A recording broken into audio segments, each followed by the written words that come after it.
तो जैसे आप इस लिंक पर क्लिक करोगे आपके सामने ऐसा कुछ इंटरफेस आएगा। उसके बाद यहाँ पे आपका नाम डालना है और यहाँ पे अपना सरनेम, फिर यहाँ ईमेल डालना है। यहाँ पे आपको एक OTP आएगा वेरीफाई के लिए, वही ईमेल डालना जो आपके मोबाइल में लॉगिन है। उसके बाद यहाँ पे मोबाइल नंबर, फिर पासवर्ड डाल के नीचे एग्री पे क्लिक करो और उसके बाद क्रिएट अकाउंट पे क्लिक करो।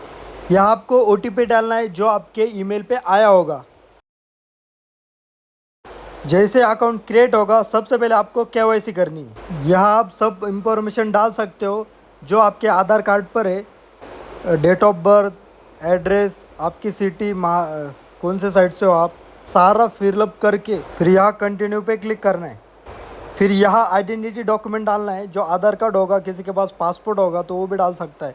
तो सबसे पहले इस साइड में फ्रंट और ये बैक साइड का। फिर यहाँ आपको एड्रेस प्रूफ में बैंक स्टेटमेंट या लाइट बिल भी डाल सकते हो। फिर उसके बाद कंटिन्यू पे क्लिक कर दो। फिर आपको ऐसा इंटरफेस दिखेगा। तो यहाँ पे आपको क्रिएट न्यू अकाउंट पे क्लिक करना है।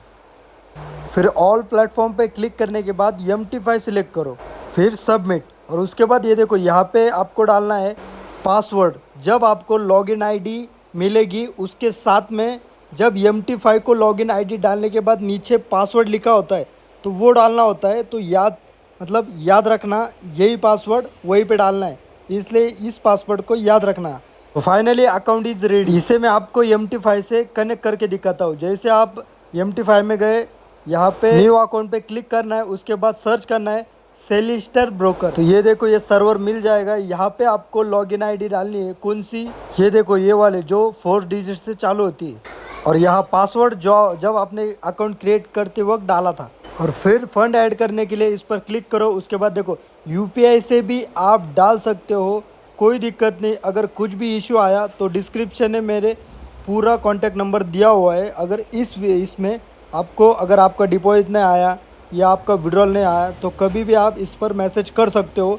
तो सबसे पहले UPI में घुसने के बाद सबसे पहले याद रखो इससे कोई बैंक अकाउंट फ्रीज नहीं होगा, क्योंकि ये सेफ एंट्री आती है अपने बैंक अकाउंट में। करते वक्त सबसे पहले आपको यहाँ पे MT5 ID डालनी है, अकाउंट सिलेक्ट करना है। उसके बाद यहाँ पे अमाउंट डालनी है INR में, क्योंकि UPI से कर रहे हैं तो INR अमाउंट डालो। उसके बाद यहाँ नीचे जैसे ही ये स्कैनर पे पेमेंट होगा उसके बाद जो UTR नंबर होगा या जो ट्रांजेक्शन ID होगा तो वो यहाँ पे लिखने का आपको साइड में यहाँ पे। उसके बाद नीचे पेमेंट स्क्रीनशॉट ऐड करना है। याद रखना वही स्क्रीनशॉट ऐड करना जिसमें UTR नंबर हो, ट्रांजेक्शन ID हो, वरना आपका डिपॉजिट रिजेक्ट हो सकता है। उसके बाद कंटिन्यू पे क्लिक करना है।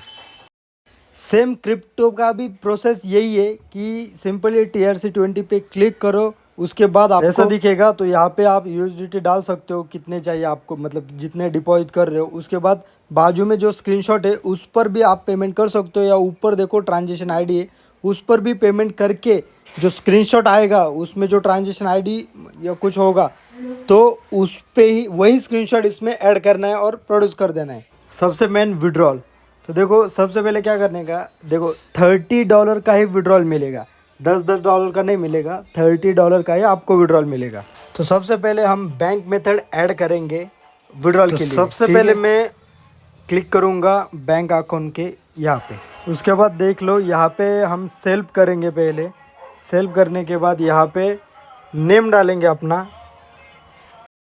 उसके बाद यहाँ नीचे देखो एक IBAN नंबर है, IBAN ऐसा कुछ, तो वहाँ पे आपको IFSC कोड डालना है। और याद रखना जिस अकाउंट से, मतलब जो आपका ट्रेडिंग अकाउंट है जो ये सेलिस्टर में, तो वही आपको बैंक अकाउंट भी वही लिंक होना चाहिए, ताकि और डिपॉजिट पे आपको आपके ही नाम से करना है, तभी आपको विड्रॉल आपके नाम से मिलेगा।